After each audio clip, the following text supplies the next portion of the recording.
Mentally or physically, success can be defined as getting up one more time after you've been knocked down over and over and over again. I'm T.Wood, and this is Triumphant Moments, where I highlight successful moments in life that are far beyond the surface to inform, encourage, and inspire people to triumph over their life's challenges. With me today, followers, I have a special one. Introducing Dr. Rosalind, President Dr. Rosalind Artis.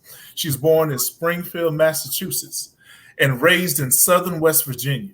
She's a graduate of West Virginia State University, West Virginia University College of Law, and holds a doctorate in higher education leadership and policy from Vanderbilt University.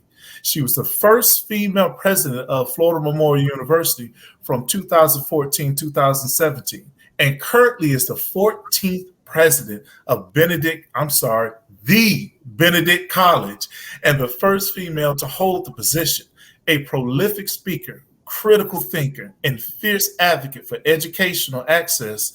Now, clearly, Dr. Artis has been recognized and highly accoladed for, her work and things that she's done within the community. But it's her mentorship, leadership, and a catalyst for change that stands above the rest. Dr. Artis, President Dr. Artis, thank you and welcome, welcome, welcome. Well, I certainly feel very welcome. You should travel with me. That's a wonderful introduction. Thank you. No problem. No problem. And we're just grateful to have you here. I'm going to go ahead and just kind of dive on into it. Okay. All right. And first of all, I know that you can't really say normal day, but what would Monday through Friday during the week, as far as in getting up in the morning and things of that sort, do you have any normal things that you do to get yourself going and get ready to attack whatever you have to do for the day? Well, yes. Like most people, we have a routine in the morning. My husband has the audacity to expect me to make him coffee, despite the fact that I work more hours a day than he does. But it's something I don't mind doing. It's our quiet time in the morning. And then I try to get up to speed on the world, the Chronicle of Higher Education, Inside Higher Ed, diverse issues in higher ed, what's happening in the space in which I have to move for the rest of the day. So once I feel like I'm up to date, then I'm in that email, on that text, connecting with my folks and getting ready for another day of advocating for kids and moving their futures forward. So the first few hours of my day are information overload, just getting ready for the day. And then, of course, before I drive, I pray, because Lord knows I am texting, driving, talking, thinking, dreaming, planning, and probably not paying attention. So every day is by the grace of God that I get to work on time safely. Man, I tell you what, if you were to think of just to take a step back to your upbringing. Now, you were raised, your upbringing was primarily in West Virginia. Is that right? Sir. Yes, okay, sir. So how would you describe your family, your family life, just growing up in West Virginia? Describe your parents.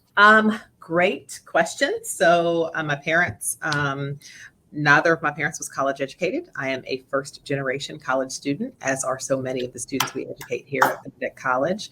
My dad was a coal miner. So I am a stereotypical coal miner's daughter. Loretta Lynn and I have that in common. She being the white version, I being the black coal miner's daughter. My mom was a nurse's aide for most of my life. And so both my parents just had excessive work ethics and really taught my brother and I that hard work really was the only recipe for success. And so I thank them both for that. Growing up in Southern West Virginia was certainly a unique experience. My father relocated our family from Massachusetts to West Virginia because of the coal mines. Those were among the only places that a Black man could earn union scale wages. So Blacks were paid union scale wages in the coal fields of Southern West Virginia. And so while their work was harder and heavier, my father was a roof bolter. That meant he went in ahead of the whites and secured the roof so they could come in safely. So he was the canary in the mine for all those years, but relocated us to Southern West Virginia so that we could have a life and he could make a decent wage. And so West Virginia, however, outside those coal mines is very homogenous. So it is a 3% state, not a lot of little brown girls running around, not a lot of people who look like me. So I grew up attending schools that were predominantly white, had a small enclave of people of color in our neighborhood. But once we kind of got off our street, we were surrounded by people who didn't look like us and had to grow up and navigate in a world that was, quite frankly, homogenous and not in our favor. Wow. I tell you what, you mentioned siblings. So, brother, you younger, you were the oldest. I am the oldest. Translation, the caretaker. While my parents were working, I was home with my younger brother. My mom worked 3 to midnight in the hospital. And so, I got to do the cooking and the cleaning and the checking of homework. And that's probably why we don't speak to each other today. Just kidding.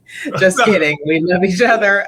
We spent an awful lot of time together as children. As the older sibling, you really assume a caretaking role when you have both parents working out of necessity.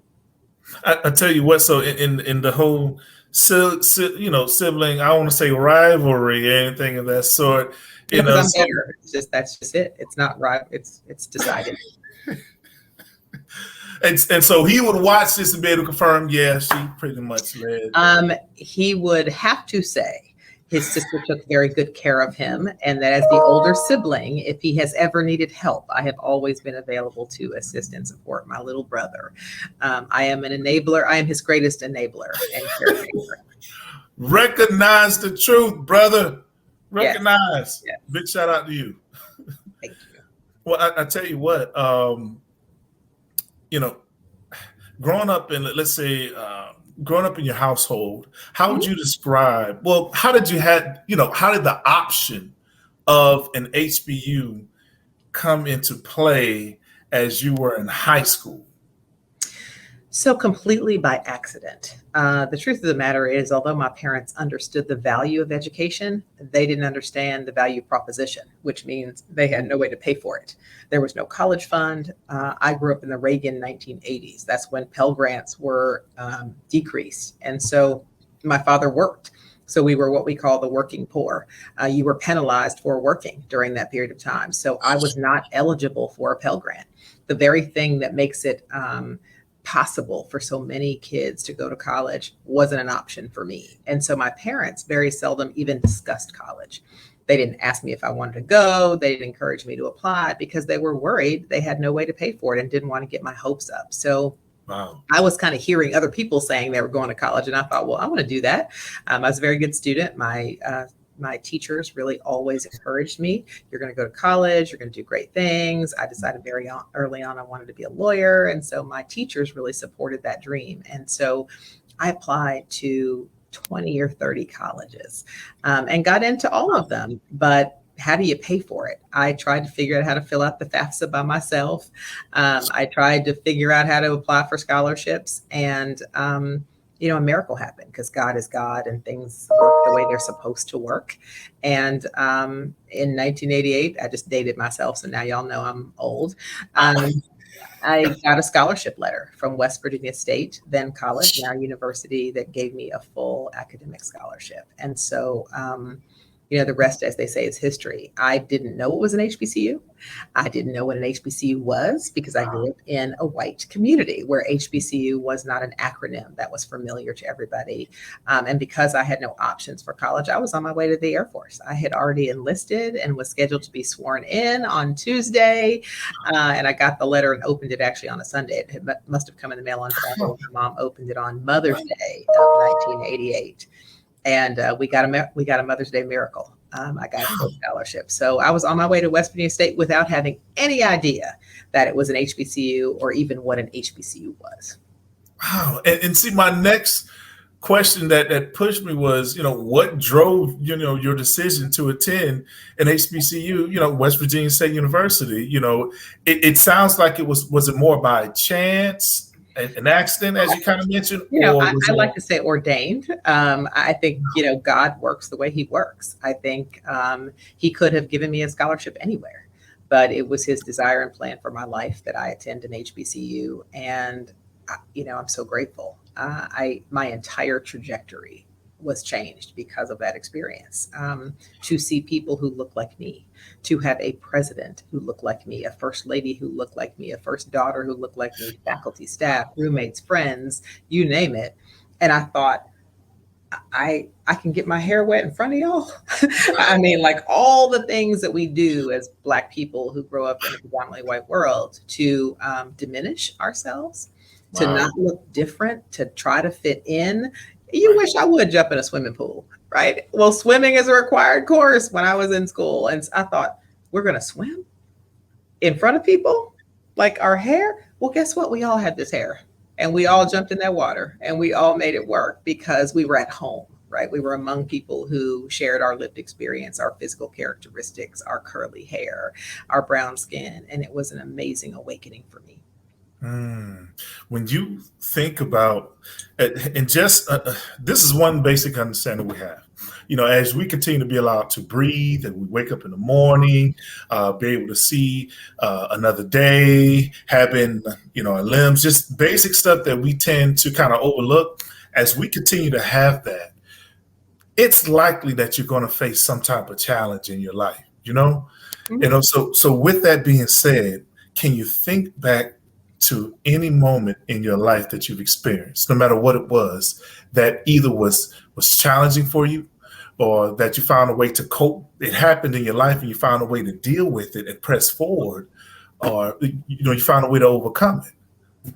So I think the greatest challenge I've experienced, and I trust that many, particularly Black women, will appreciate it and have this experience as well if they grew up anywhere near where I did.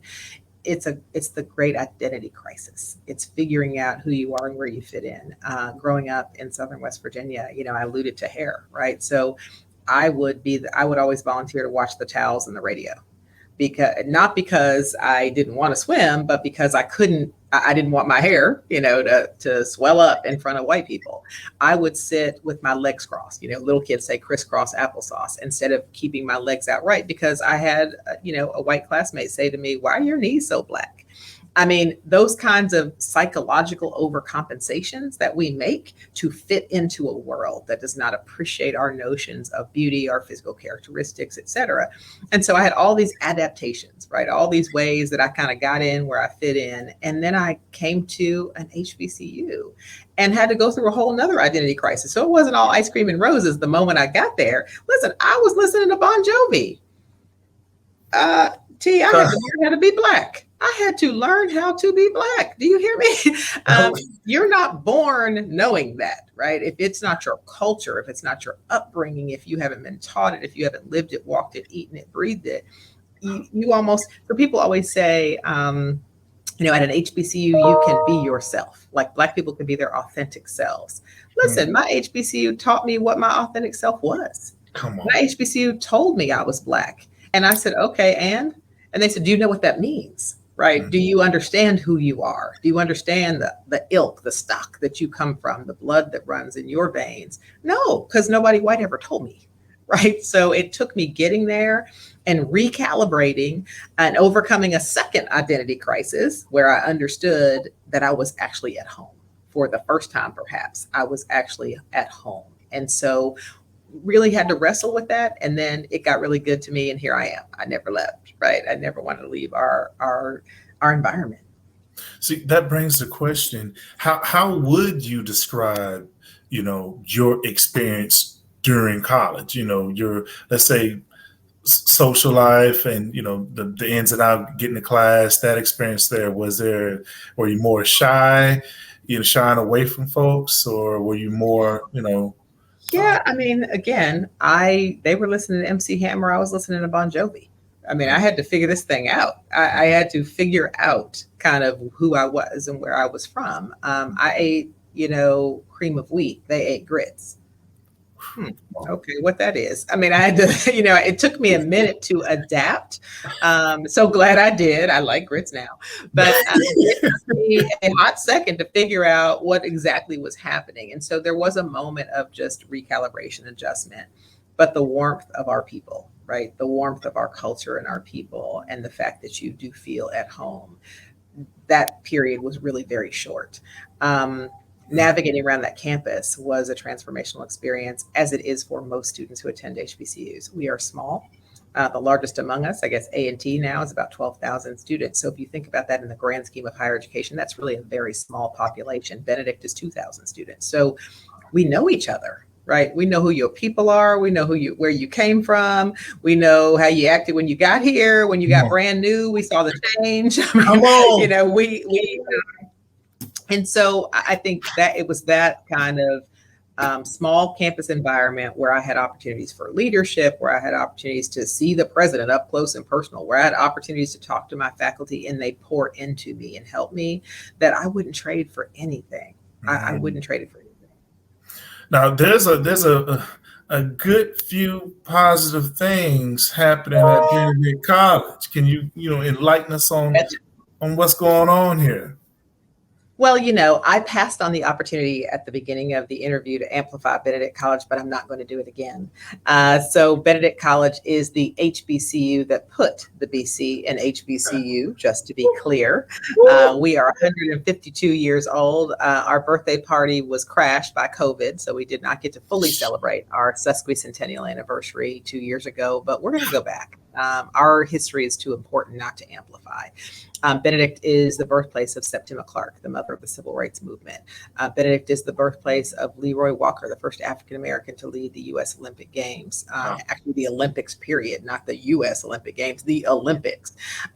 So many people have come, you know, through these hallowed halls, on this hallowed ground, that continue to make impact in the world today. And we're not going to stop. Our trajectory is one of winners and overcomers, and that's what Benedict produces. So the Marching Tiger Band of Distinction that you had the opportunity to engage with a little bit when you came here is on its way to the Macy's Thanksgiving Day Parade. We will be showing our Tiger Pride marching down 34th Street on Thanksgiving Day of 2022. You can send donations if you want to. We are recalibrating our programming. We're diving deep into cybersecurity, information technology, engineering, pre-law, pre-med, really getting Black children prepared to go to the next level and to meet the workforce demand. So lots of exciting things happening on this campus always. We have an incubator and an entrepreneurship program for young Black entrepreneurs who have a great idea and just need to understand how to monetize that vision. Let's turn that side hustle into a sustainable business and create generational wealth. That's what we're about here. So it is a great day to be a Tiger. It's a great day to lead Benedict College into her future. I think it's bright. Do you, amongst all the things that you're having to handle, being the president of the college, would you say there's some moments to where you kind of have to take a pause and refresh, mentally? Because it's like it has to be a tremendous amount of people pulling at you, in a sense. So is there ever a shut down, shut off, or take a break moment mentally, emotionally? I'm getting better. So I just started my 9th year as a president. Congrats. Here at Benedict. Thank you. Listen, I'm a survivor. One of my colleagues, Walter Kimbrough, you may know, who's at Dillard, published an article not too long ago, and in it, he amplified that Glenda Glover and I are of only 16 women since 1970 that have served longer than 8 years. I'm sorry, President, I need you to say that again, please. I got to make sure they heard that. Yes. Glenda Glover, who is the president of Tennessee State, and I are among only 16 Black women who have survived longer than 8 years since 1970 as HBCU presidents. So our tenures tend to be shorter. They're high pressure, very visible, and people don't hesitate to take it to us. So we have to be mentally tough, and that really mitigates against taking a break. And I think that's the challenge for women. We are constantly proving ourselves. We are constantly, silencing the haters, right? We're constantly trying to take it to another level because we know that if we blow it, there won't be another woman behind us. So if the first female president of Benedict blows it, how long is it going to take to get another one?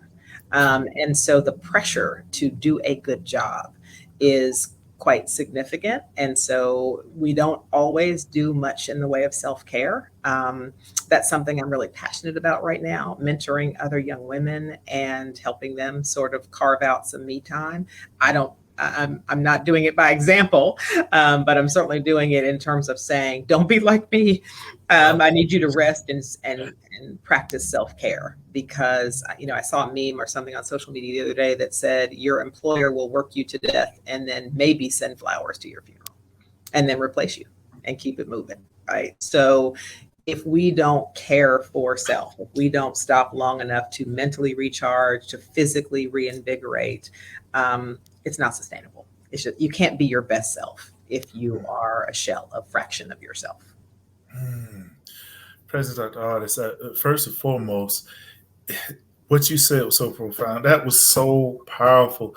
I really have to appreciate the factor of you even admitting the struggles you have with, maintaining that and doing, that whole shut off thing and that take a break thing. Look, the factor of you being willing to push that to other individuals and, putting it out there of how important it is, greatly appreciate that, because it is. Because there's a have you ever heard that there's a physical side that can be affected from not finding a way to kind of take breaks or finding a way to kind of have some self-care?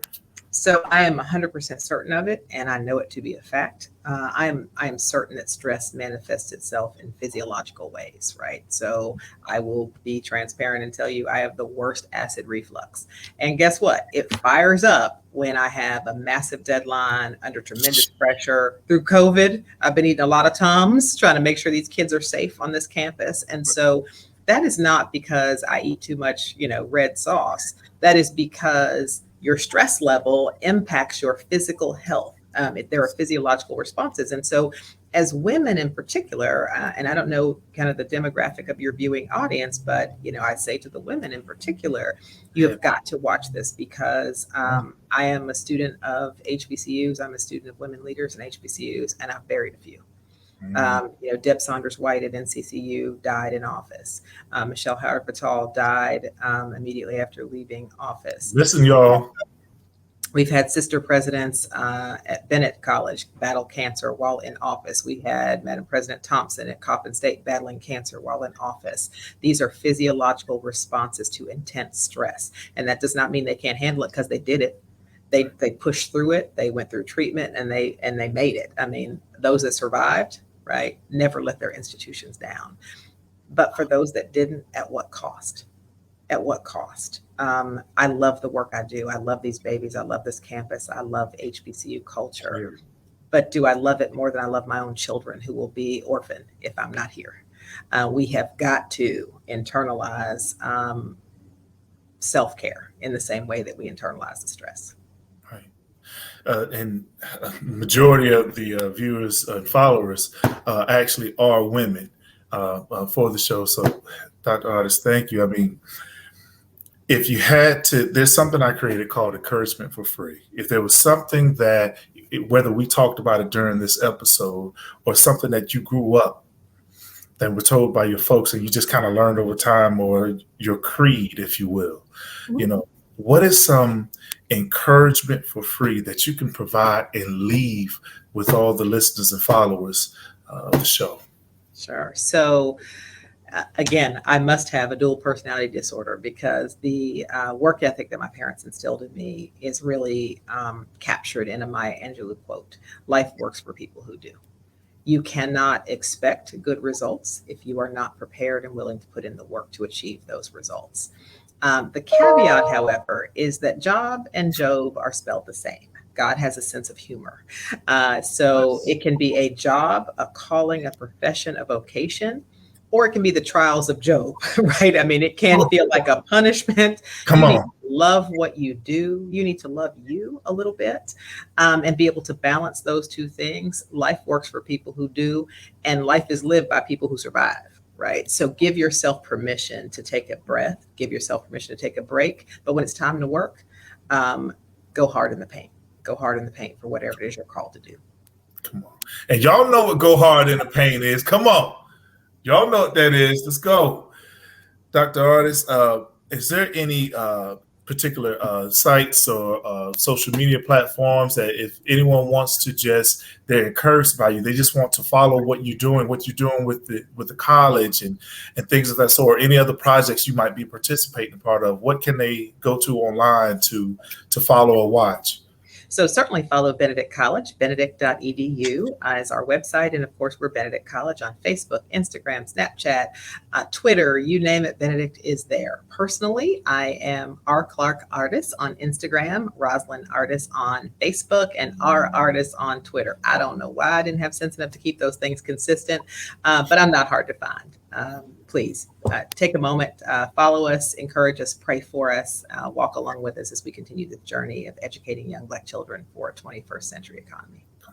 Come on. Dr. Artis, first and foremost, I can never express enough how much I appreciate you taking our time in your day to even, come on this platform I've created to encourage folks. I really, really, from the bottom of my heart, really appreciate you doing that.